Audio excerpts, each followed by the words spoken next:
Hey friends, my name is Megan and welcome to episode 122 of A Naughty Mess Knitting Podcast.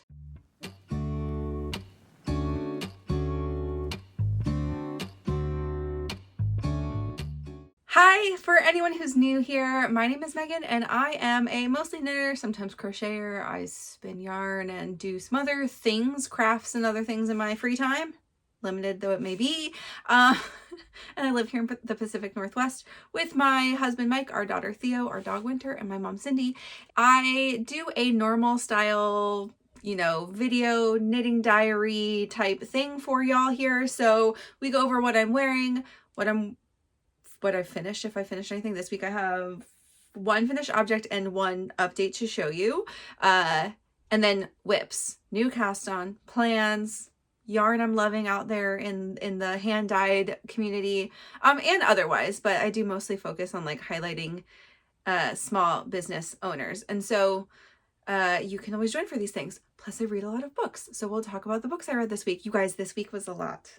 I think there are 8. It was a long weekend. We'll talk about it. We'll talk about some life updates and other things like that too. So welcome and welcome back. I will just start off this episode by saying thank you to all of the very amazing viewers who have posted on Instagram and tagged me with their year-end recap when I'm in their top 3 or 5.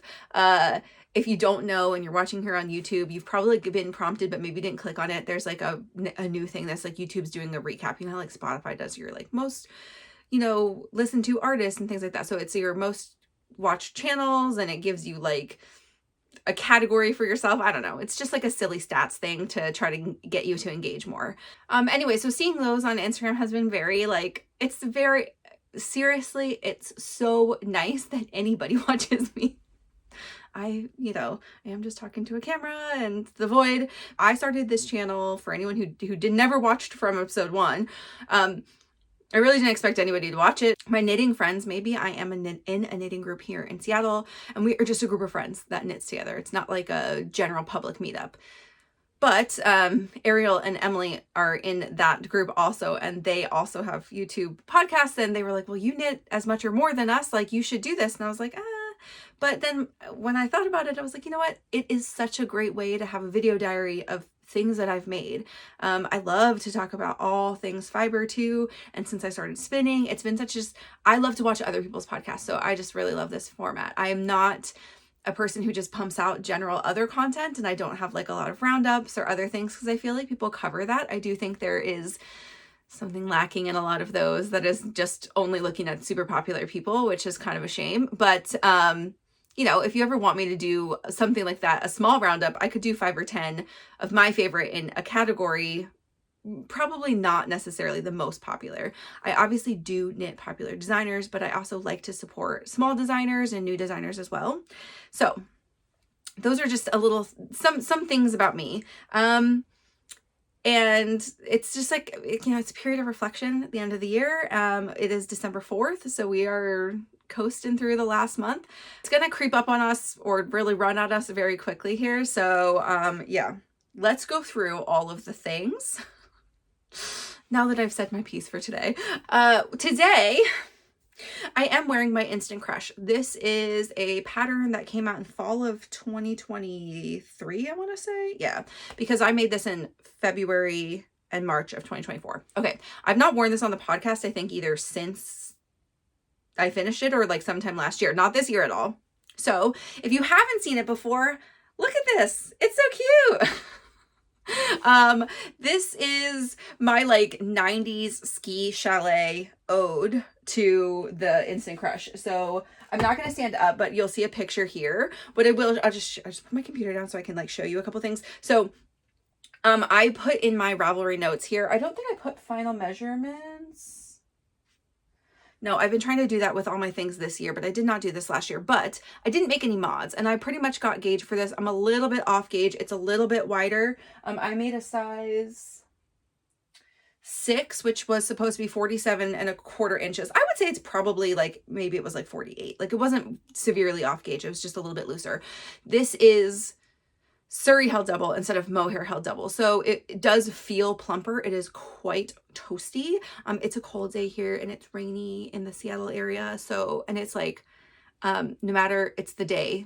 It's one of those days. We're in the great dark. And what people don't understand about the great dark here in Seattle is that not only does it get dark, you know, stays dark late in the morning and gets dark early. So like a lot of people who go and travel to work may not experience any of the daytime, but it's also, we have days, a lot of days like this, where today, no matter what time it is, it's going to look like 3:30 p.m., which is like dusk here. So it's going to look, it's dark. This morning, Theo woke up and she like looked outside and she said, "Mommy, we need flashlights." And I was like, "You're right. It is the morning time. We need flashlights." Anyway, so hopefully this is enough light coming on me, but all that to say, it's a perfect day for wearing this. Not only because it's a little bit cheerful, but also because it's cold and it feels really nice on me. I have no like allergies to mohair or Surrey, but I do find Surrey a little bit more pleasant to wear, especially if it's like touching my upper neck. This does have kind of a high neckline, but it's so cozy and it was so fun to make. I made this as a knit along last year with a couple of people here just on the channel and chats. It was really fun to make. It's fun to see other people's color combos.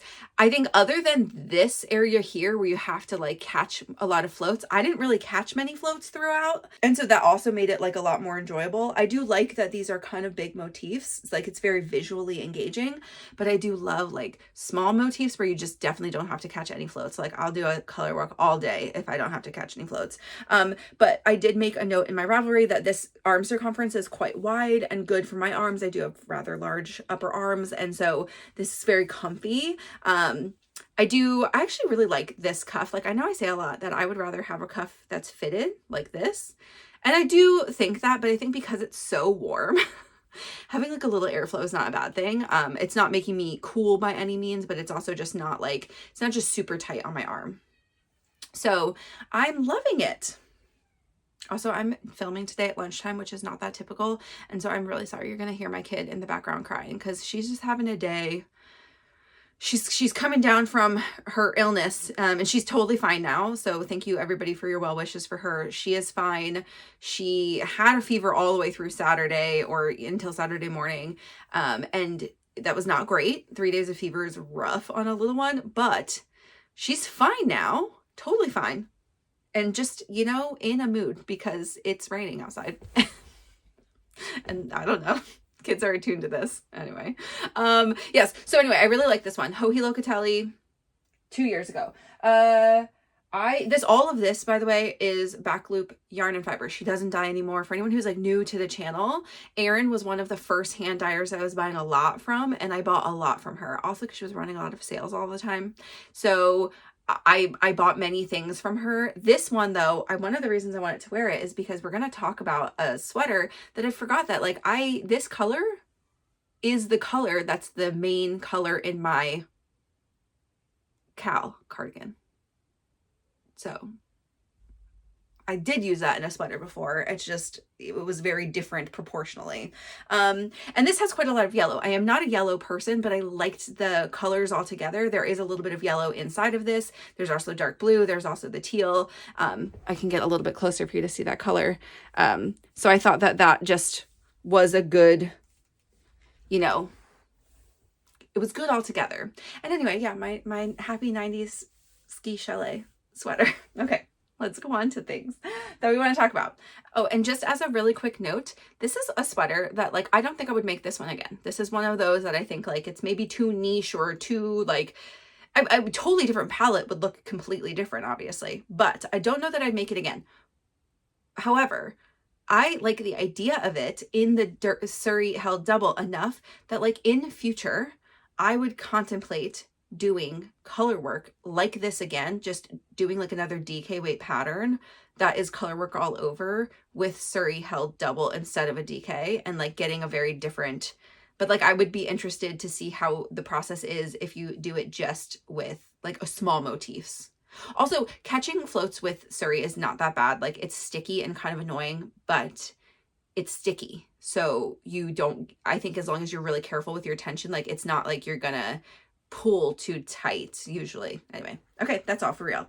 Let's go on to finished objects for the week. So I have one finished and one thing I want to show you. So I'll do the thing I want to show you first, which is the best scarf. Okay, I don't know if you can tell the difference. You'd have to go back to last week to really, like, I can feel the difference. The drape on this is so nice. And this is exactly what I wanted. I will stand for a second so you can see this. I wanted this to have a slightly more relaxed neck, like, you know, as far as me pulling it here, and still go pretty far down. And now if I do this, like, this is my waist here. So like this is all the way down. It's so nice. Graphically, like you could flip either way. You could flip one, you know, one little leg like this. That's a fun way to wear it. Like it's so nice. It's not super, super wide. I think it blocked to be just about 12 inches like wide, and it is 96 inches long exactly. And I did block it that way, but also I kind of like, I laid this out and I just like laid it without really pulling it. And you could see some places where it was like, if it was a little bubbly, like it wanted to be more relaxed. So I just like patted everything down and got to just about 96 inches. And then when I started pinning, I pinned just the end so that they would stay kind of flat. And it like, then I remeasured and it was 96 inches. Okay. That's where we are. But yeah, it's so nice. Oh, I wanted to show you the width. Great, huh? Okay. As everyone knows, I've been calling this my crosshatch hacked. That's how I listed it inside of my Ravelry projects. It is not the crosshatch pattern. It is just influenced by that. It is just something that I not designed, right? Like this is not a design. It's a 2-color brioche scarf. There's lots of free patterns out there. I did not use a pattern, and I didn't use, like, I felt like a lot of the free patterns were missing one, or so I kind of did a combo of a couple of free pattern ideas anyway, and talked to my friends who were making this. So I got knitfluenced to make this from Emily at Gently Chaotic Knits. And then she also influenced Ariel to make this. Emily cast this on a long time ago and was just struggling through the middle part of the brioche. She wanted a friend to help encourage her to do this. So we both cast it on. I cast this on a long time ago. I think the original cast on date was like March or something.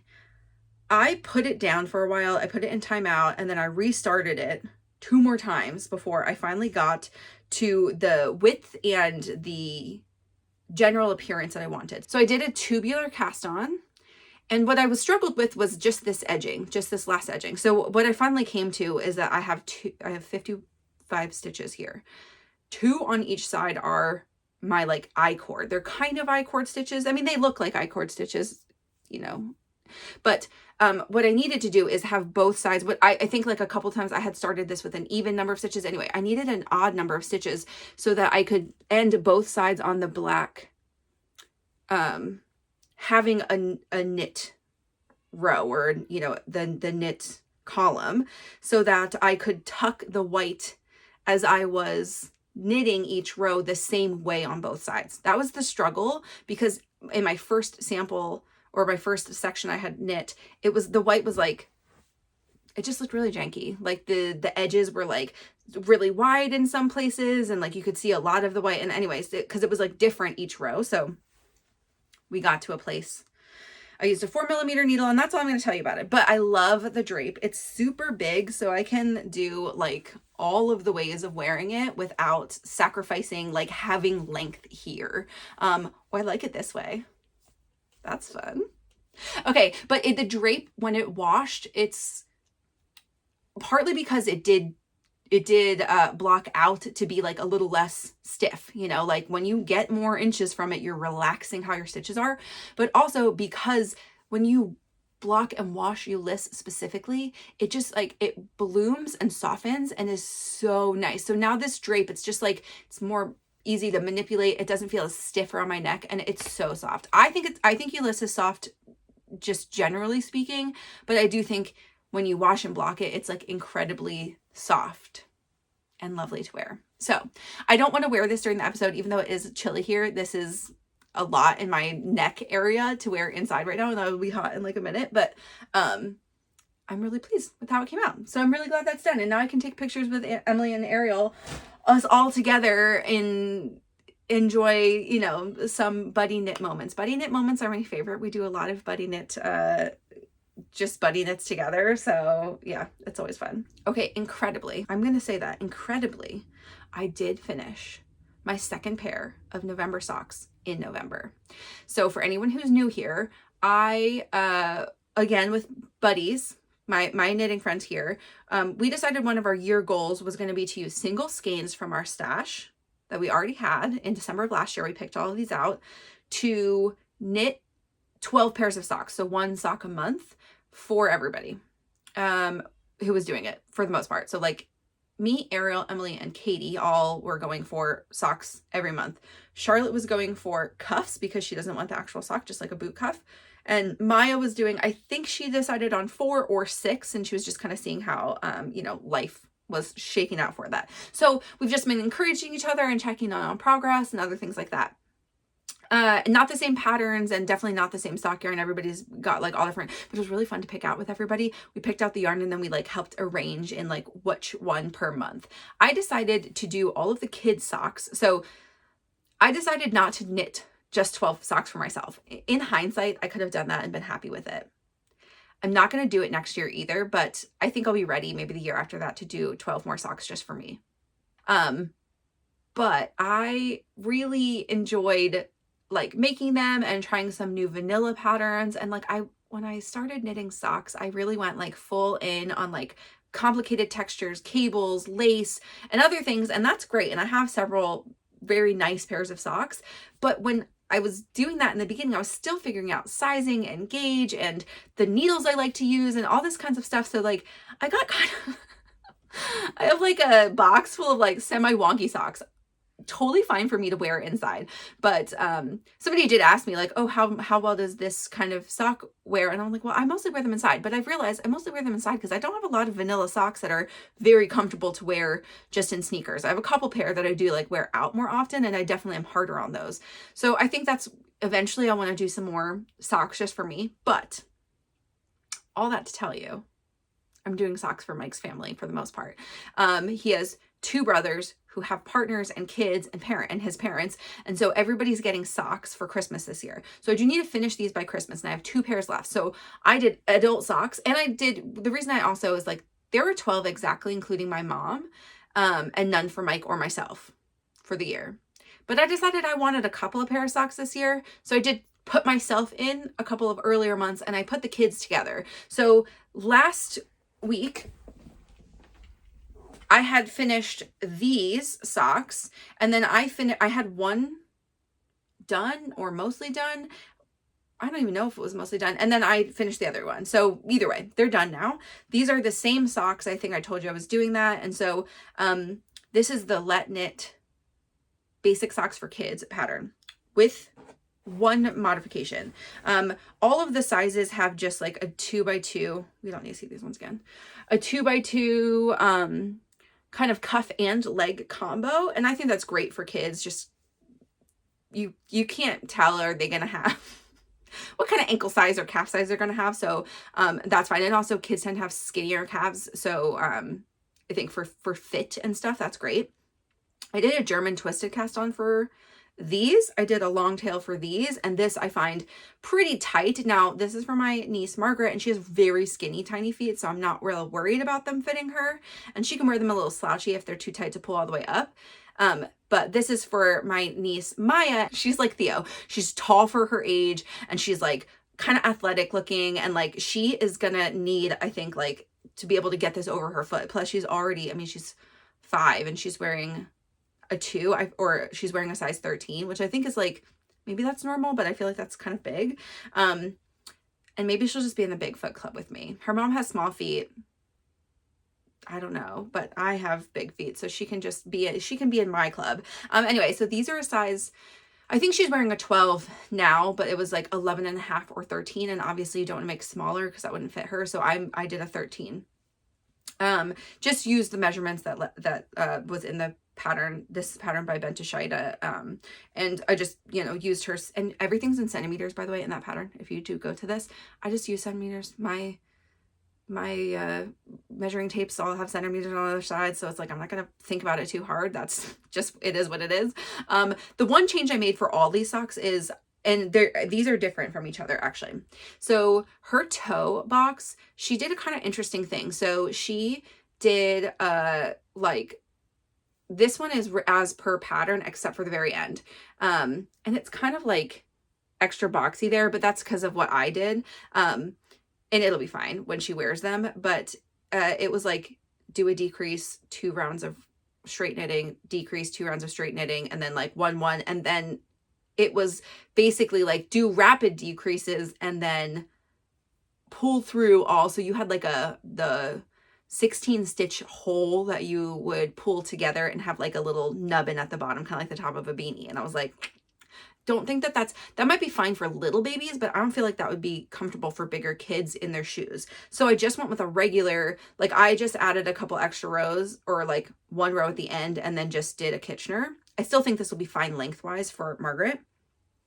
For Maya's, I just did a longer toe, and I just did a regular decrease to the 16 stitches and then bound off with Kitchener. So I can put those, that modification in the Ravelry notes, but that's the only thing I changed. I don't think I will do this one again for the next 2 socks. So the next one is for my niece. Well, I was going to do hers next. I still think I'll do hers next. I'm just running out of time, and Dax's, he's wearing like a women's size 7.5 equivalent. So it's a youth size, but like whatever, if that's this, so it's essentially a full sock I have to make for him. I don't know what pattern I'll use for him yet. Maybe something with like a little bit more texture so that it has stretch, like ribbed across the top or something. But for June, who is my oldest niece, I am going to use the Oxbow pattern. So Oxbow is a pattern by Andrew Mowry, and it has both sport and fingering weight directions. And this is a tonal. Hers is just like a light bubblegum pink kind of tonal. And I am using that for just without anything. It's going to be just a single color sock, using the fingering weight version. And I've made that pattern before, and I liked it, but I think my gauge was a little bit off. I used the fingering, so I'm now, this year is when I started using 2 millimeters for my socks, which is a better gauge for me.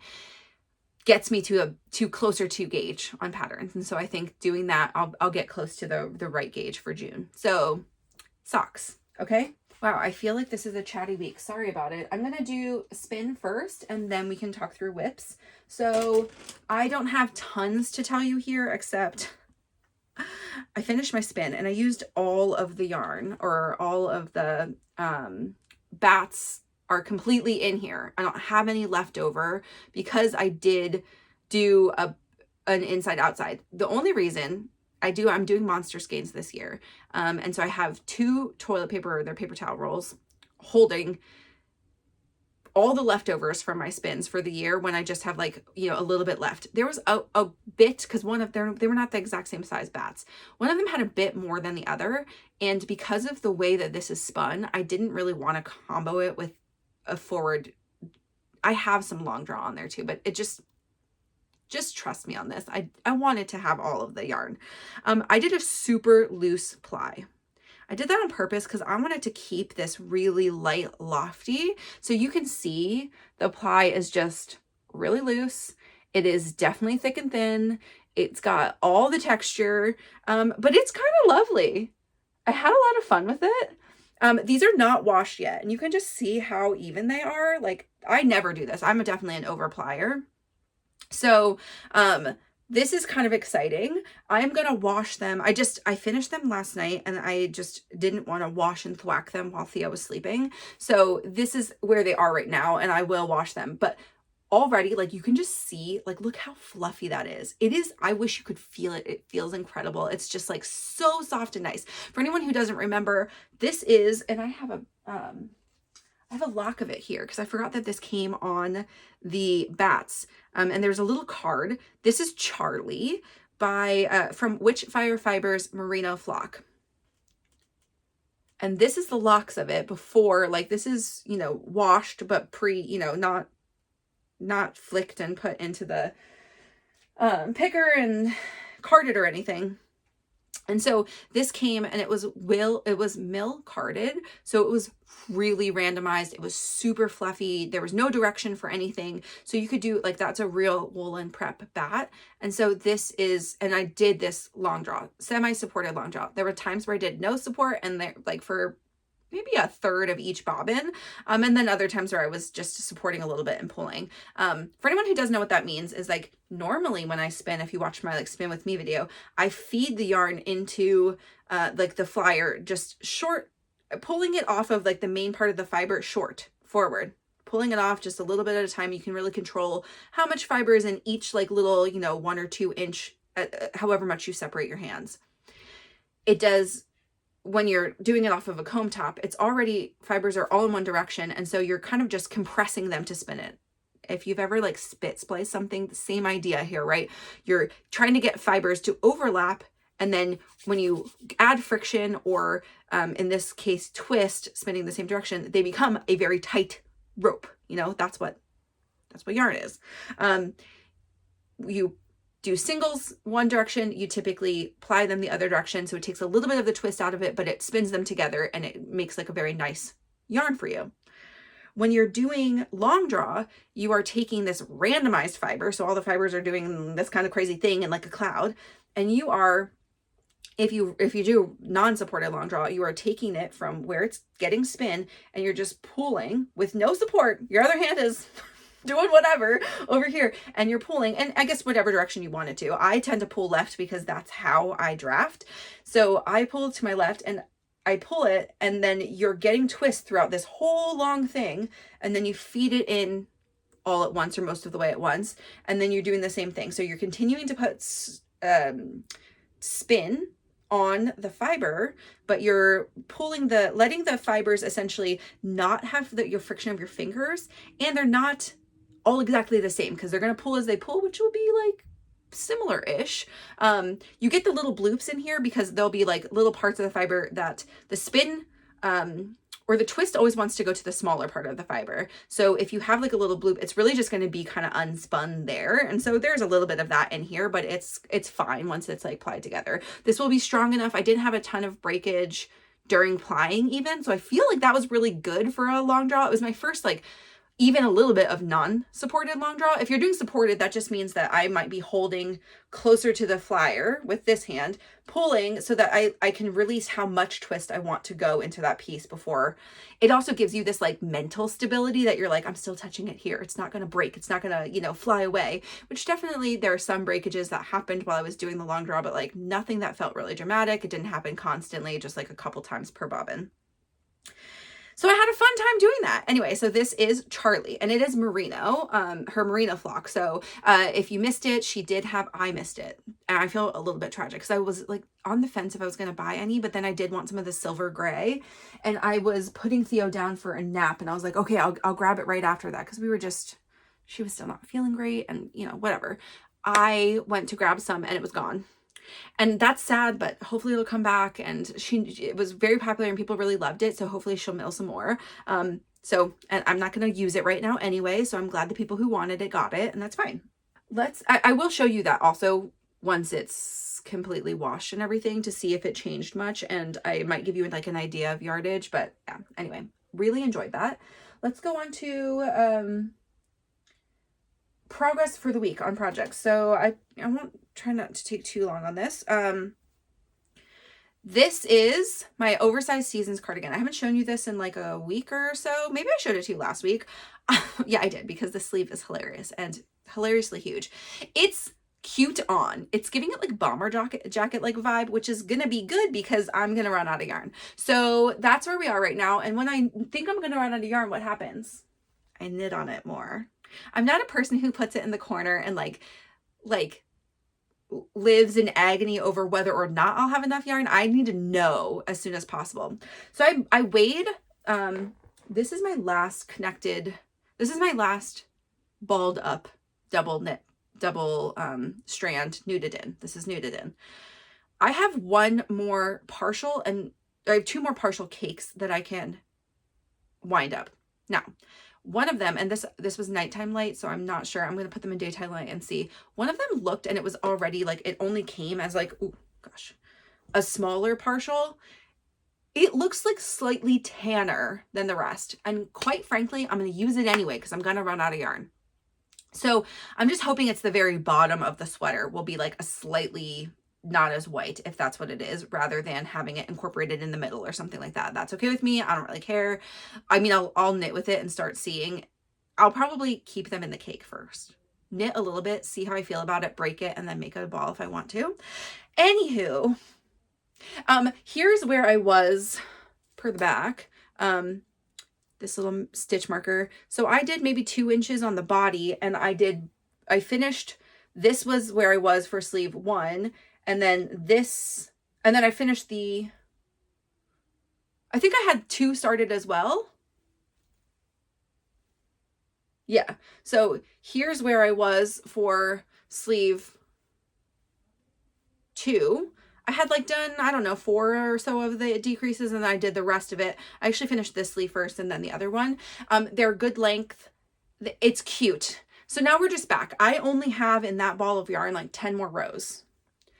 I did add the second button band, and you can, or second buttonhole. Oops, I lost some stitches. Don't worry about it. I took these needles off to do my snake last night. So here is my second buttonhole. I'm only going to do 3.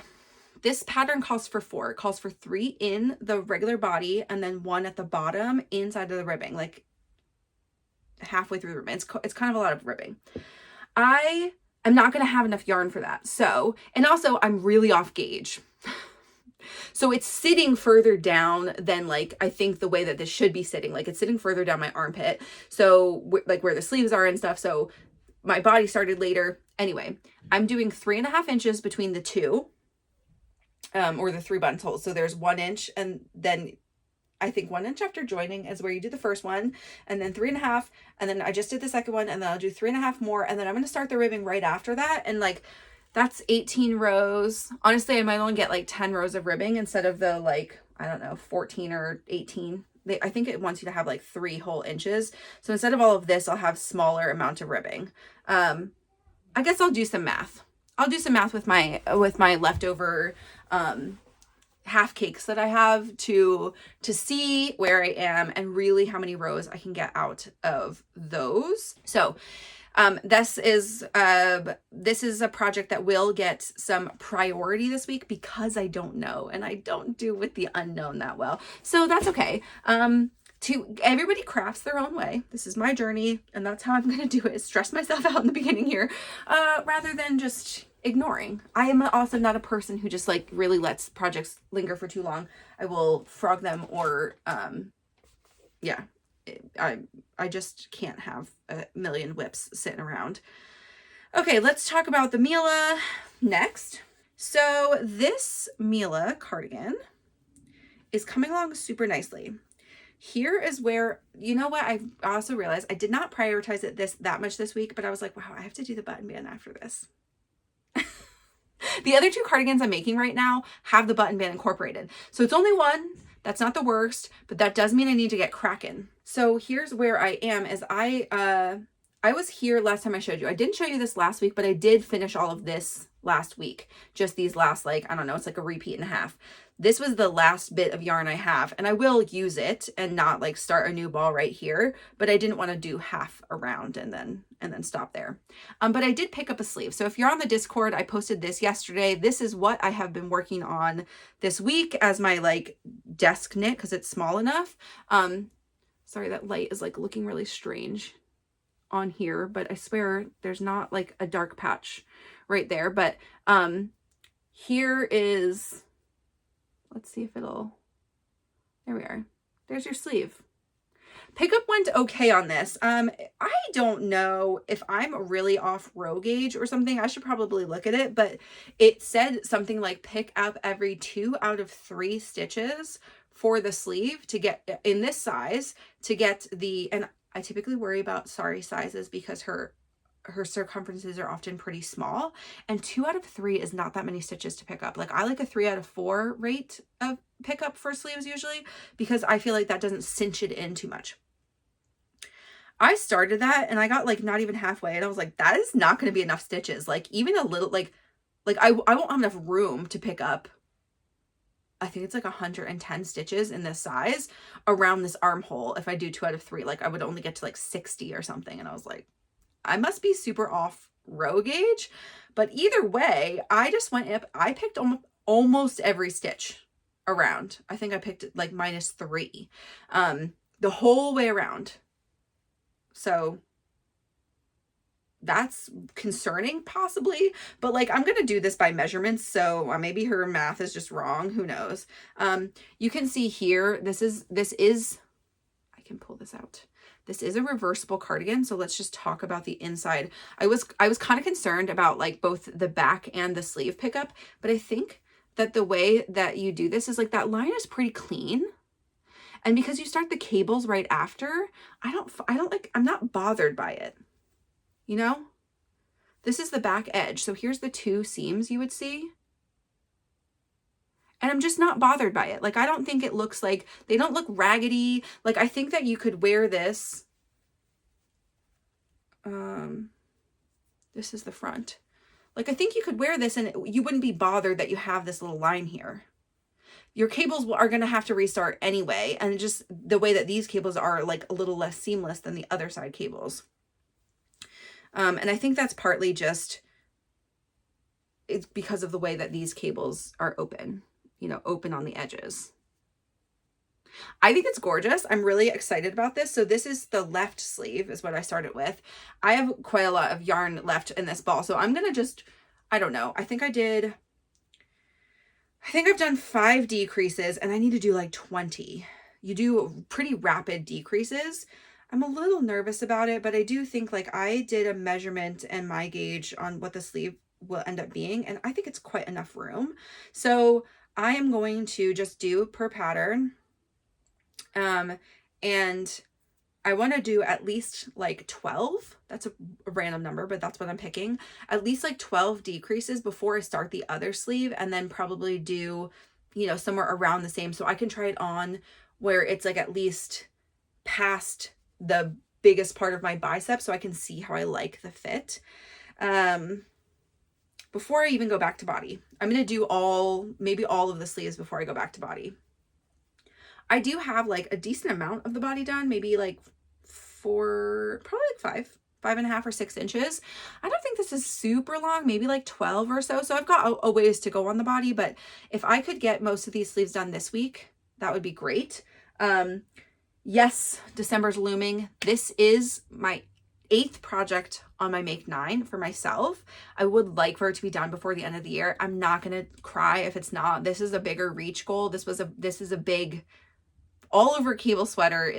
They're hard to do. And this one it's, you know, fun, but taxing. And so I just can't work on it all the time. It's been fine for my desk actually being sleeves in the round. It's just been going really fast and I don't have to like think very much if I'm in a meeting. For anyone who doesn't know what that means, a desk knit for me is like when I'm in certain Zoom calls, I don't need to be taking notes. And I find that having a project and working on something that's not very mentally taxing keeps me more focused on what people are saying than in my email or distracted by Slack or whatever other things are happening. So that's what I mean by that. Okay, but as a reminder, that's a Sorry Nerdland pattern, and I am making size 5, which is a 49.25 inch circumference. I'm using the recommended needle size, and that is Earthy DK from Explore Knits and Fibers in the colorway Squim. I love this. I love it. I can't wait to have it, this like misty gray purple lovely cardigan. And so yeah, I'm excited. Okay, my next cardigan, it's cardigan land over here, is my Kal Cardigan. And I did a lot of work on this earlier in the weekend because everybody was sick and I needed something that was pretty mindless to work on and just to sit and relax for myself. So so last week I had done, the left side was done, which also I did do sort of out of order, but to be fair, This is a kind of, not an early pattern for Claire, but maybe her first cardigan. And it's, to me, I think like this would be one she could go back and like readjust some of the pattern, and probably like it would be a little bit clearer for people. I didn't test this one or anything, so I would have given that feedback, but she has you do the left side, the right side, and then the back, and then you just disconnect all your yarn, and then you start again from the left side. And that's how the instruction was written, and I didn't even really think about it. Almost every other cardigan I've ever knit, you start with the right side, you do the back. If because of the way that this is split, you can't, you do individual sides. We'll go through that in a second. But then you do the left side, and then you just start in the round, so you don't have quite so many ends to cut or to sew down later. It's just 2 extra ends. It's not the end of the world, but it would have been nice if I had paid attention a little bit and just done it that order.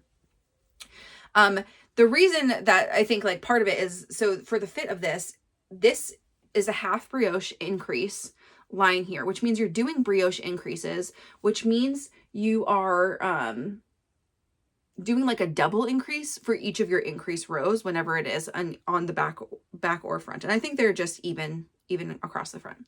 So this will sit on my shoulder, and you're giving yourself an increases to the drop, and then you have to knit more on the front and the back before like you could connect under the underarms.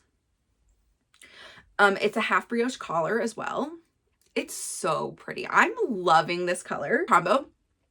So here's where I was on the back last week. So I did all of the back panel, and then I did the entirety of the right hand panel, and then I joined in the round, and I did about an inch, maybe a little bit more than that. So as a reminder, I don't have any of my main yarn connected right now, but this is what I'm working with here. This Tia Beanies color, which is quite yellow and creamy, and then this navy, and it's giving me this lovely, much cooler toned blue cardigan. I'm obsessed. I'm like really, yeah, I'm really pleased with how it's coming out. I also really like the garter side of this. It's really pretty. So, yeah. And I have not been helically knitting this. I am just knitting through skeins and calling it good. I think I need to wind up 1 or 2 more. I have 1 more. I didn't want to connect it. It felt like a good ending place. So that's where we are. I'm in the round. Oh, this is the back.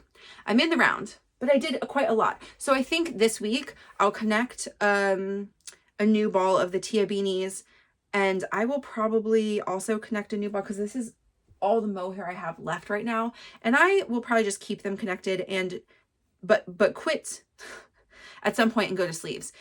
It's how I like to do my life. And so I would like to add 4 or more inches before I go to sleeves. I like to have around 5 or 6, because I think when you try on and you have that much, when you go to sleeves, you can get an accurate kind of like adjustment for your sleeves.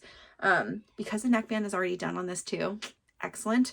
So you don't have any weird, like later it pulls it up and then your sleeve is too short kind of thing. So I'm really excited to have this. And it matches my nails this week. Theo is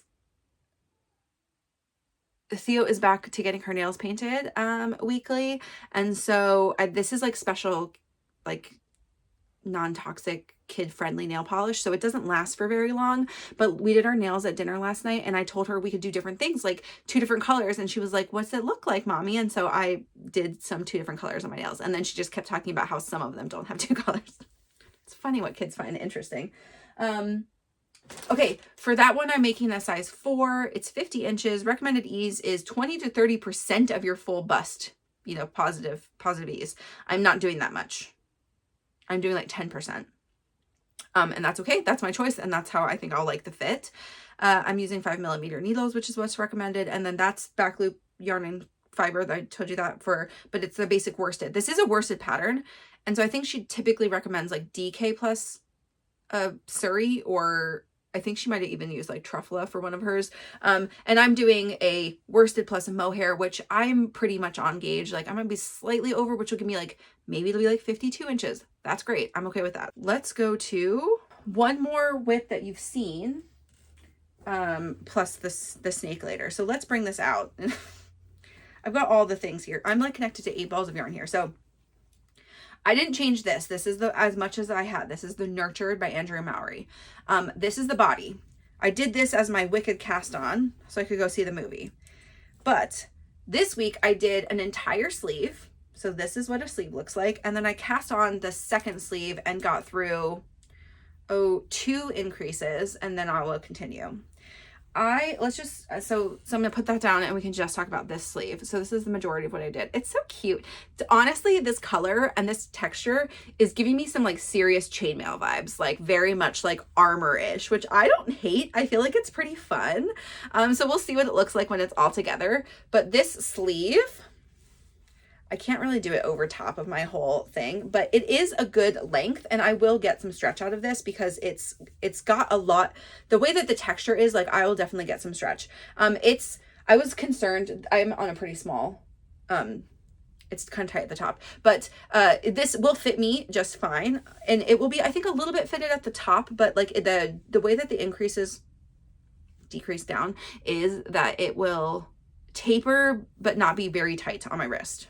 Okay, you can see here on the back too, sort of how the increases work. So you like interrupt the pattern a little bit, but overall I feel like that looks kind of like, it's almost like a tiny seam a little bit. Like it's not super crazy looking, if that, you know, but like you could fold it there because that's like where those stitches are. Anyway, I'm enjoying making this. And so I think I did the sleeve, maybe I finished it on Monday night. And so I need to go back.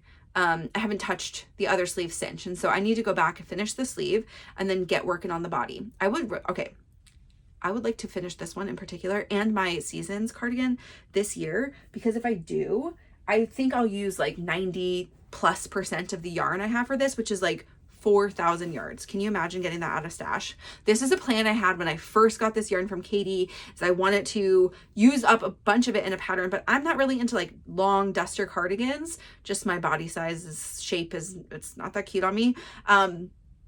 So I figured I could hold it triple for something, and this is the pattern I picked. Let's talk about my only cast on for this week.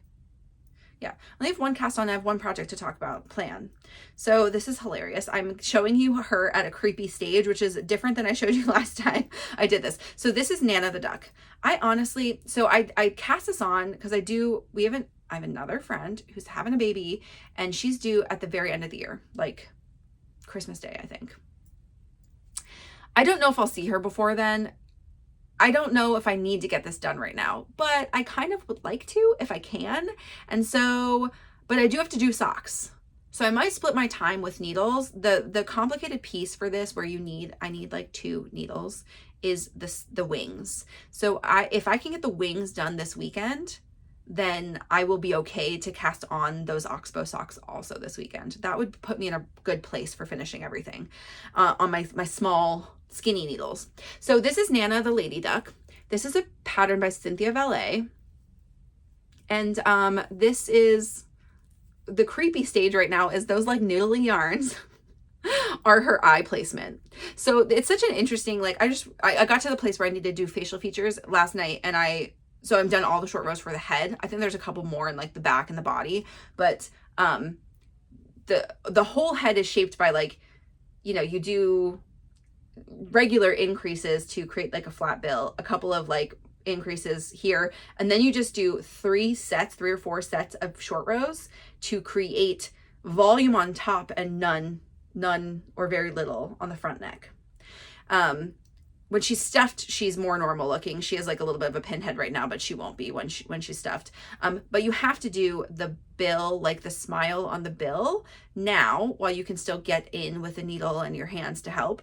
And you have to do the eye placement now and get them set. And so they were down here and I was upstairs, and so I will do that. But how you do it is like she gives instructions, you know, thread through a yarn, and that's where your eye placement is. You can keep those in when you place the eyes, which is what I did last time. Is I kept these strings in, I placed the eyes without the backs on to see if I liked how that was. I semi-stuffed it so I could see how I liked it. Then I unstuffed it and put the backs on, and then I took the cords out, because if you want to make sure that they're symmetrical, you don't want to remove these because it's very hard then to count these very small stitches, especially in this dark yarn. So you could move, you know, one in from the placement then instead. I liked how they were placed last time. I'll probably just do what's recommended, but you know, we'll see. And so here is Nanna the Lady Duck, just her head.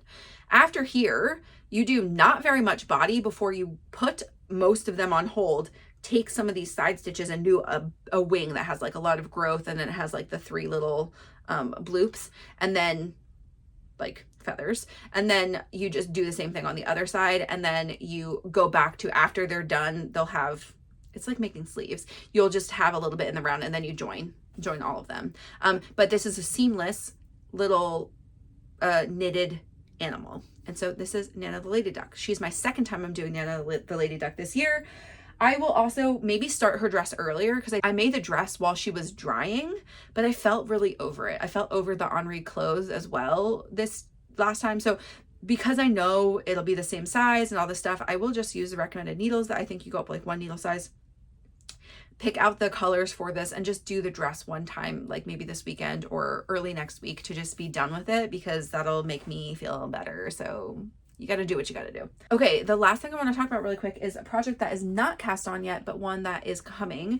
And I can show you a picture of it here. This is the Creativity Shawl by Tori Yu, who is Tori Knits NYC. This is in testing. This is a test knit. I love testing for Tori. This is the first time ever she's doing a test group chat though. And so we have a Discord, and I really love that she chose Discord. Not only because I'm a fan of Discord, but I just like that. I think it's a good free platform where you can have chats and questions, and you can have reply threads and other things like that. So let's talk about what yarn I'm picking. I was going to do hand spun for this. And then I was looking through stuff that's in stash that I'd like to get out of stash. And you know what? You got to let it guide you. So this yarn here is some dyed in the wool that I got from a mystery box that I bought the first or second, I think it was like the second, somewhere between, in the first 5 episodes of this podcast. If you ever want to go back to them, I got a mystery box of yarn. I got 2 of them at some point, and so maybe one of them I opened on the pod. Anyway, this one is dyed in the wool. Okay. This one is called Close Call. And it's just not me colors necessarily. There are some pretty teals in there and blue and this like rusty color, but there's quite a lot of like this sunset yellow, like, which is actually not that different from here, but it's just not really my vibe. And so I've been thinking, like, when could I use this in a gift knit? And I got these skeins also. So this is, Farmer's Daughter fiber, and this one came with no label, so I'm doing an educated guess here, but I know that these are both 50-gram balls, and this, I have it down as in my tracker. I just made an educated guess because also the place I got this, I knew like what they had in stock. So this I think is Recollect from Farmer's Daughter Fibers. That is 100% white and black Rambouillet yarn, and it's 185 yards for 50 grams. I knew these were 50-gram balls. They don't have anything else that's sport weights that is like, looks like it. I think that's what it is. I'm pretty sure this is also either a one-of-a-kind color or just non-labeled pumpkin patch. That's my guess on the color. If you think it's something different, let me know. But this is the combo. So I'm going to use this as the mains, because I mean, also like this pattern calls like for 350 yards or something. Maybe even less than that. Maybe it's like 323. It's like something of one sport weight color. And there's going to be fingering sport DK and worsted versions of this all coming out in one pattern.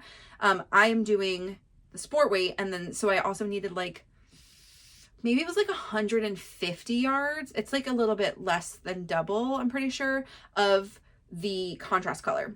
And I wanted something, because of the way that this looks, and you'll have seen from the picture, you have like, and like my Creativity Cal that I made too, you have the contrasting color runs, and with the length of it, I wanted to have something that had a slightly slower change than like something that I typically would have spun.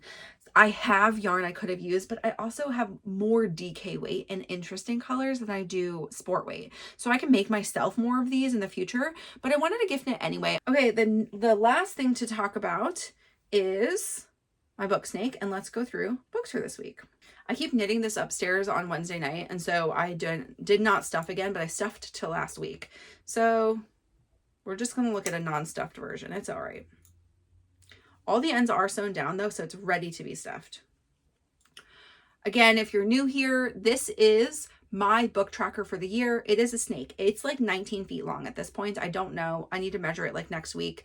We're coming up on the end of the year. The last book I finish on December 31st will be the last part that goes in, and then you do the tail of it. I will try to actually finish this on the 31st. So the 31st is a Wednesday. Oh, this is perfect timing. I usually finish this on Wednesday. So whatever book I'm reading, I'll be sure to be done with whatever I need to be done with on Wednesday before midnight, and get this also done before midnight.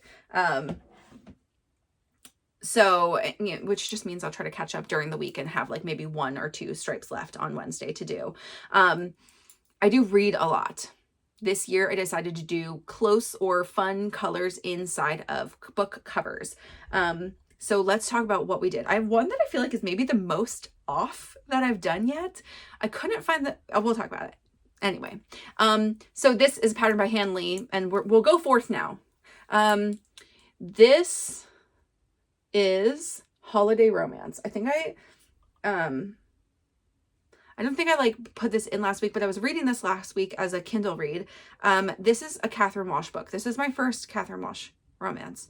She's got non-holiday ones, but I know she's a couple, like I've just seen pop up on a lot of lists of like popular holiday romance. These definitely have open door scenes, but they are not like just smut centric. I loved it. I thought it was a really fun and kind of like clever way to do friends to lovers, and I had a great time. Basically the story is that Andrew and Molly are friends that met through other friends, and are both Irish but living in and going to school in Chicago, and they go home for the holiday and they sit next to each other on the plane, like just, you know, unintentionally. And then you flash forward to like in real time about what's happening, and that you realize they've been doing this together for 10 years. They just always end up on the same flight, and then intentionally on the same flight, and they just are friends. And then you realize there's more to it than that, and it was so cute, and I really enjoyed it.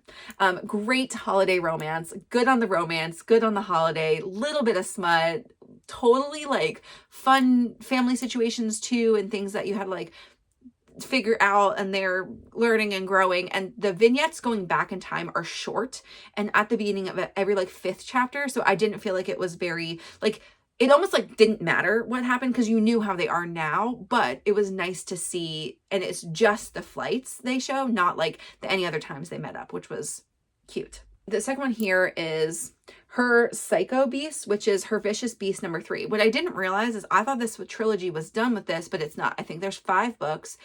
There's maybe 4 published, but the audiobook is not done for this one yet. I could read the book, but I probably will wait for the audiobook, so I'll just be on hold for this series for a little. This is a continue to read for me though, because it's a little wacky, but it's a really fun journey, and I'm still not sure how they're going to reconcile all the mates together, because these guys are bad. They're bad, not even more, they're like morally black characters, some of them. This is about shifters in a bonded relationship where there's like cosmic bonds, and you have, okay, I did figure something out. I think I said this from the prequel. I was like, if you have these mating marks, why wouldn't they just take pictures of them? They only appear, like they don't show up in photos. They do say that at one point, because I bet somebody asked her this, but they're only also visible to somebody else in their bond group. So other people can't see them. But yours like shows up to you at some point in your life. And then, but there's always a central person, but people that are not the central people can also find each other. So you can be like, oh, well, we're going to be in the same bond group. That happens for 3 of the characters before they meet their central bond. Anyway, this one is the 3rd installment of like crazy chaos. I don't even want to go into all the things that are going on, but there's like, there are like a lot of political machinations happening in this, where you finally find out what her beast is, and like what her shiftability truly is, and some of the powers that go with it, and like how she has to kind of take on power because of that. So it was interesting. It's fun. They're like relatively smutty, but like the story is fun enough that I feel like invested in what's going to happen. Okay, this is the one that I think, there's a lot of blue happening here. This is the one that I think is the furthest from like the title, and that's because I think, like, at least on my computer, it looked a little bit more like this color rather than this teal, but I didn't have a blue like that I liked with, and I wanted these like pops of like pink and red and purple in here because this book was fun. This is Fake Skating by Lynn Painter. If you've been on a journey listening to my books before, I've read most of what Lynn Painter has written at this point, I think. I really enjoy like her adult romances. I think they're great. They're good, fun, contemporary romances. They're a little bit spicy, like good, but good spice. I don't know. I was like, I'm always feel like I get really intrigued by her like characters and banter. I think is really good. And then the spice is good. That's always kind of sad when it's a letdown, but she has these like young adult ones. And so these are teenagers. No real spice to be found in these at all. There's like a kiss or two. But this one is like, it really hit me in the feels too. This one is about a, childhood friends who lost communication, but they were like friends, like summer friends. Like her grandpa lives in the town that the boy is from, and she would go every summer for a month. And so they were like inseparable for that month. And then they were pen pals outside of that. And then something happens and they fall apart, and it's been 5 years, I think. Like, it's not a super long time because they're young. And they are now going to the same school, and they are frenemies and then friends again, and then fake dating, and then it's really cute. And I enjoyed it a lot. So that's that color, and I just wanted a fun color in there for these children because it was like just such a sweet, like, it was sweet. A lot about it, like expectations and like changing, but also like being true to like who you are, and it's cute. Okay. Then I read, and this is another dramatized version. This is The Reckoning from Zodiac Academy. This is book 3, and I read actually, and I didn't want them to be two separate things. So the audiobook for this is by Graphic Audio, and it's like the casted thing that also has like all this background noise. And you guys, I don't love these. I really find them truly horrible to listen to, but I want to know what's happening in this anyway. So, but it comes in part 1 and 2. I read part 1 like 3 weeks ago, and then just needed a break from it and finally read part 2. And so I just did the stripe at the end of part 2. Okay. All you have to know about this is these are twins who are heirs to the Fae throne, but did not know and grew up in the like human world. They get thrown back into the Fae world, don't know what their order is, which is kind of like what their shift ability would be, but they still have powers. They don't understand their powers, and they're being pitted against these, the royal seat has been vacant, but like the counselors have taken over ruling. And so these are the counselors' children that they're against. And so there's a lot of like enemies and yada, yada. And then there's like some like, this is definitely, there's a little smut in these, but they're like not a lot in these first 3 books, like a little bit more in this one. And anyway, there's like just so much angst. So much angst. Okay. Then this green and tan one here is for Their War, which is The Female, number 3 by Invi Wright. This is maybe the end of this collection from these guys, but she did write one called Chev's Mate, which is Chev is another character who he's a shifter in this world. This is a world where females are going extinct because they are not birthing more females, just male children. And it's interspecies, so there's demons and shifters and vampires and humans, ogres, like there's a bunch of, I don't even know if that's all of them. Anyway, elves, and they are all trying to figure out how to make more females. And females have been like sold into slavery to become like brood mares, but also that's not working. So like there's political things, there's not real science, but you know, there's other things. Anyway, this is about the main girl is the bought female to 3 demon males, and it's their story of like falling in love and helping the world. Okay. Now this one, and you know what I had to say about these books is like, for me, I didn't love them. A little bit the narrator, I didn't love. I found them to be like the characters grow, and you do get each of them have like, all of the males plus her do have like chapters from their perspective. So you get some internal dialogue, and I just like didn't find any of the characters like super relatable or compelling. They were fine, and just overall it was fine. I don't know. Like if you want to try it, I would say go for it. But like, do know that there's not a lot of spice in the first one. There's more spice throughout, but like they don't get really better plot wise, if that makes any sense. It was fine. It was fine. Okay. This one is Consumed by Deception. This is the 3rd of the Rina Kent book. I read the second one like last week or the week before. And so this one is about the mafia guy who tells a homeless girl he finds, that she has to act like his wife or he'll put her in jail. Framed for a murder. So that's how it starts out. You get from that time perspective, then you go back 6 years to hear about how he met his actual wife and their whole story. Then you go back to the moment at the end of book 1 in book 3. So none of that, no present in book 2, which was fine because it was also not going back and forth in time. It just went back and then retold a story. The context is necessary for book 3, I think.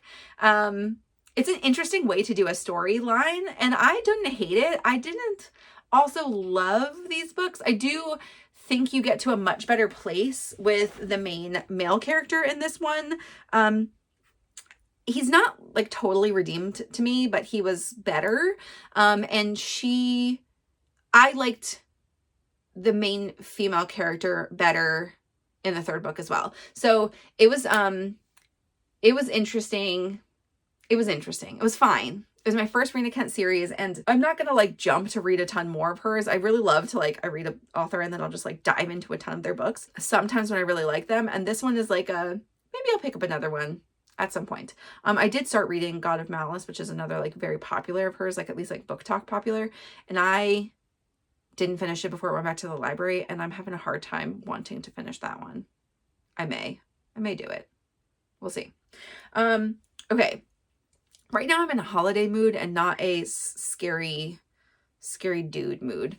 So this one is for Highland Hearts Holiday Bookshop. I told my mom to read this as soon as I finished it because I was like, this is so up your alley. It's so cute. There's a little smut in this one, not too much, but this one, it was cute. Okay. This is not a feat of amazing literature or anything like that, but this is about Rosie, who inherits a bookshop from a relative she didn't even know. Her mom is like a flighty whatever, so she doesn't really know her family, but she inherits a bookshop in Scotland. She's living in like, I don't know, somewhere Wisconsin or I don't know, somewhere in the middle of the US, and is not really pleased with her life right now. Anyway, breaks up with her boyfriend, and then this happens to fall into her lap. She goes, it's a big adventure. I will say, I think she's like a little bit of a dumb main character. There are times where like, I understand she just like walked into this life and it's a little overwhelming. This is a very small town she goes to and they're like all in her business. But like some of it, I'm like, just get it together, girlfriend. Okay. But what she doesn't know is there's a little bit of magic happening in the bookshop. It's cute. It's very cute.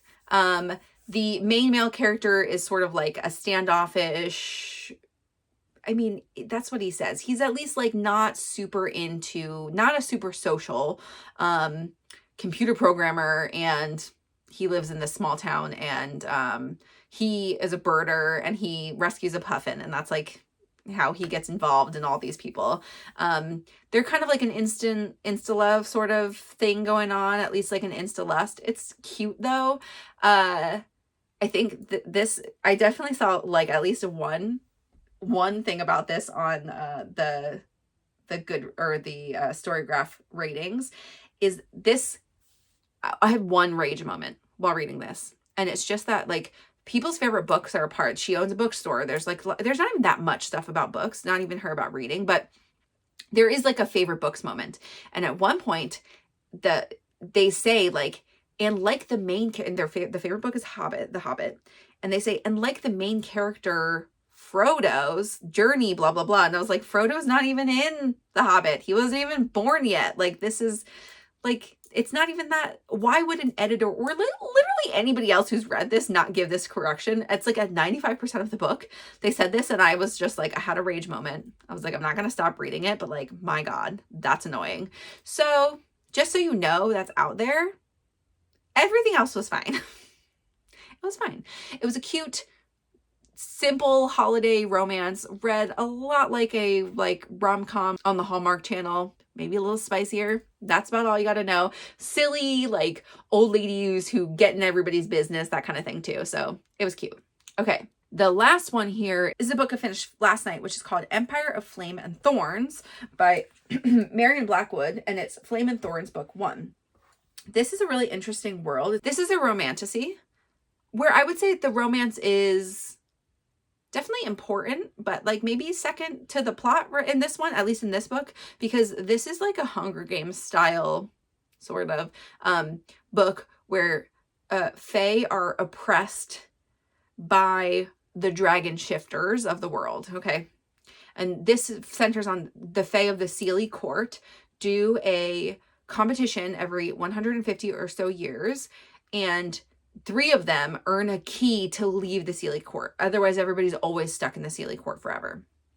The dragon shifters are like their overlords or whatever, because at some point thousands of years ago, the fae figured out they could like tame the dragons and ride them. And the dragons obviously were pissed about this, had a coup, and then we're like, now you're our prisoners. Okay, that's the basic of the world. And you are following a girl who has what she thinks of, and you would maybe think of as like non-strength kind of magic. She has like I won't tell you what it is because I don't want to really ruin the surprise, but she doesn't have like firepower or elemental magic or anything like that. But she enters the trials anyway because she wants out of the Seelie court. She wants freedom. And so you kind of are with her as she figures out where her strengths lie, where her character lies, what she's willing to do to win. And there's the romance comes in with one of the dragon shifter generals is they meet in a situation in which she thinks that she's just made an enemy and he's trying to do anything he can to sabotage her. And it's pretty hilarious what he does to try to sabotage her. Anyway, so I enjoyed it. I thought I read it pretty quickly, and it was a fun read, and I'll definitely read the rest of the series, or at least the next book, to see if I like it still. So we had 8 books this week. That's a lot. But it was a long weekend. So speaking of, yes, I told you already, Theo's feeling better, but of course then Sunday night Mike got sick. Not anything nearly as dramatic, but just a fever, not feeling great. Which, you know, Theo is still not 100% or like not back to her old self necessarily yet. And so I was just like dealing with 2 sick humans that I was like, I would also like a nap. But we're all good now. And so now hopefully everyone stays healthy, knock on wood over here. And I am hoping that we can just like cruise on into the end of the year. I am picking back up cookie baking, or at least dough making, because I usually do quite a cookie production at the end of the year, which also cuts into some of my knitting time. I'm going to do maybe slightly less cookies this year, or less types of cookies, but I have started doughs because you can freeze most doughs for 2 months and then you can make them and then you can give them. And so instead of freezing cookies, which are a little bit more fragile, I've decided to freeze the doughs and then just bake them all in like really a couple of days span, which I'll be taking off of work a little early at the end of the year. So that's my plan. I've got this cast on to do. I love to finish all 3 of these cardigans plus nurtured, like those 4 sweaters. That feels like a pretty ambitious to do by the end of the year. But I would say the seasons and even the Kal, like, I think very doable. The Mila feels a little bit harder, but nurture. If I finish that sleeve this weekend, then we're potentially doable here. I don't need to finish the creativity cowl, I think, until mid-January, but I'm hoping like will be actually my desk knit for a little bit, and be pretty simple to do. So yeah, things are coming together. I don't have any acquisitions this week, obviously. Last week was a little bit crazy, and I don't know that I'll have any more yarn coming in this year, but I do want to show you now the full and completed. Let me pull it up here just to talk through it a little. Okay, so the last color just came out for Jess from Witchfire Fiber's Throne of Glass collection. So this is like she did Mask Made Me Cry, which was from the 3 Sarah J. Maas series last year in the spring maybe, and now she's doing just Throne of Glass. So some of the colors are back. Most of them are new. Like the majority I think are new, and I'll put them up here, or at least do like a little scroll or you know, a couple screenshots. I love these so much. In particular, I think you could guess, I really love the jewel tone tonals. She's got like 6, 7 that I would call like really beautiful jewel tones. There's 2 greens, there's 2 blues, and there's 2 pinks, and they all have like, they're the same tone, but like one darker than the other, like just a hue difference. And they're so pretty. So there's so many fun single colored, you know, like monochrome things you could do with this. That's fun. There's also a brown I love, which this is not something I would say very often, but there's one that's called A Warm Cloak in a Cold Dungeon. That is this really deep, cool tone chocolatey brown, which I almost feel like I need to have, because I don't have anything like that, because that's not a color that usually I gravitate to, but I love this a lot. It's very similar to, I think, like what my hair color is. I have an ashy brown hair color, which is not that common. And so it is not a warm color. It is a cool color. Okay. But also the Standbys, Song of a Darlin', I love.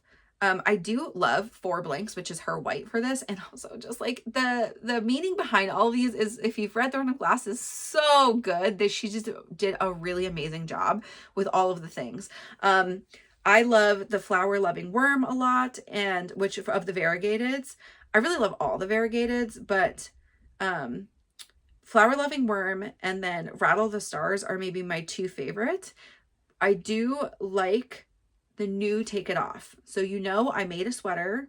My Compass Crew, my DK Compass Crew sweater is in Take It Off, and it is a more rusty colored orange speckles. This is a more like blood colored speckles in it, which is maybe slightly more accurate to the piece of the story that she wants to. I don't know. I think both of them are good. But I maybe want some of that, even though I have a sweater in it. I don't know. I'm honestly going to probably make some really rash and terrible decisions with this and just buy a ton of yarn. I'm trying to see where, like, yeah, just where I can do some color combos, because the colors play so well together. So like even like Flower Loving Worm, I love a lot. A little bit warmer colors in some of that. There's like a lot of orange and yellow, but I do really like it also with maybe like 4 Blanks or Better World. But I also really love that one plus Live Manon Live, and like doing some sort of like those 2 together. I don't know. I have so many fun things I'm gonna probably plan for. The last color just came out today. So that's the blue variegated on here. So I will start my plans. The collection comes out on, I think, the 6th, so Saturday. Probably it'll be open for about a week unless people go really crazy. I don't know what her timeline's going to be, like 12 or more weeks. So this will be a next year problem for me in the realm of stash coming in. But I really, really, really love it. I'm going to also go through maybe this weekend and put in, sometimes I just wait till I get the yarn and I put in my project planner. But what I might do is I might put a list in my project planner, because I already have like pictures of them, of what I wanted to have. Like, so from the 2 other pre-orders I have coming, which I bought just a little bit from the Wicked pre-order from EKF, and then, I have 3 pre-orders coming. Anyway, Coley's Lord of the Rings collection from Paisley Knits, and then I also bought some K-Pop Demon Hunters yarn. I actually only got sock stuff just to make a couple pairs of socks, so not a lot there, but I'll add that in. And then I got, and then whatever order for this, so that I also know like what projects in my queue of plans and dreams already have yarn allocated, and then I can kind of remember when they come in. I'll just already have them listed in the planner, so that's in my freeform tracker. So that's my plan for right now. I don't know what I'm going to buy. If you want to know, or if you have ideas or whatever, and you want to just like message me on the side, we can talk about it. I can show you what I'm thinking. I did have one idea I talked about with Jess yesterday that I was like, oh my gosh, wouldn't that be so good? I don't know. We'll see how I'm feeling about it. I have to sleep. Maybe I'll sleep on it once. I'll sleep on it tonight, and then I'll start planning tomorrow afternoon after work. That would probably be a good plan for me to just absorb all of those colors. Honestly, I feel like I need to just make a screensaver of them or something, so I can just be like, I love all of these. What's coming to me? What's a good idea? I do think for this collection in particular, I will, because I really want a lot of these colors, I will probably not just do garment plans. So I might do a couple of hat plans so I can get a couple of these colors in a single skein. Love it, support her, but also not be committed to like 7 sweaters, because I just can't add 7 sweaters here. I don't know if she's doing fiber for this collection as well. I'm assuming so. So if fiber comes out, then I'll also have to see if I want to just pick 1 or 2 of those where I play with just the fiber instead of yarn. But yeah, if you have any end of year requests, let me know. So just as a quick coverage here, I'm going to do what I normally do, and I will do a stats episode in the beginning of January where I will review how much yarn I used, how much yarn came in, the biggest dyers I bought this year, maybe the biggest amount, like, you know, what types of yarn I bought the most of. We talk a little bit about fiber, maybe also like how much I spun. We'll review the goals I made for this year and if I accomplished them or, you know, made changes mid-year. And we'll look through my Make 9. We'll also do a review of like how many objects did I knit, in what types were they, both in like, were they tests, were they not tests, were they garments, were they accessories, that kind of thing. That's always like a kind of a fun thing where it's just like maybe 20 or 30 minutes of stats. So if you have requests on stats that you're interested in, let me know. I will also do a new flat lay. I will fill in my, do my color in for the last quarter. So it'll be the whole year of color in. And I will take a new picture of all of the current yarn as of like January 1st or 2nd and lay that on the ground and take a picture of it and pictures and put them all together so you can see them. Then, and anything that's in progress, which is also a part of the cast on craziness, is I can just cast on a few things and then they get their own space on the floor. But then I will also do something, and maybe this is where you can really weigh in. What do we want as a recap for makes for the year? I know that people put out on everything I made in the year. I already do a lot of information about what I make in the year. Last year I did a tier ranking instead of a like pull out every garment and go over it a ton. I showed you pictures of myself in, and it was only garments, in all the garments I made that were for me. Otherwise, I think I maybe included the other ones, but I just talked through like the process of making. A little bit as in like, did I like it or not like it? And that's how I tier ranked those. So that was really fun. Did you like a tier ranking? Would you like it a different way? I know I did some superlatives last year too that were just like my favorite thing to make, my favorite thing to wear, you know, those kinds of things. Is tier ranking worth it for me to do, or would you rather not have a recap of the year? I don't know. I'm just kind of interested to see what people, I mean, I'll think about what I want to do also, but like I'm interested in what y'all want to see here. Like, is it fun to go back through everything, even just at a super high level, like the tier ranking? Like that wasn't a super long episode, and I went through all of the things and everything got like a minute, which was still like an hour because I did a lot of things. But is that good, or do we just want to do the top 5 in a couple of categories? I don't know. Let me know what you think, and we'll go from there. I hope that you have a really nice weekend, day, night, whenever you're watching this, that you got a lot of crafting done or chores. I'm always here for the chores. And don't forget to move, stretch your body, and I will talk to you next week.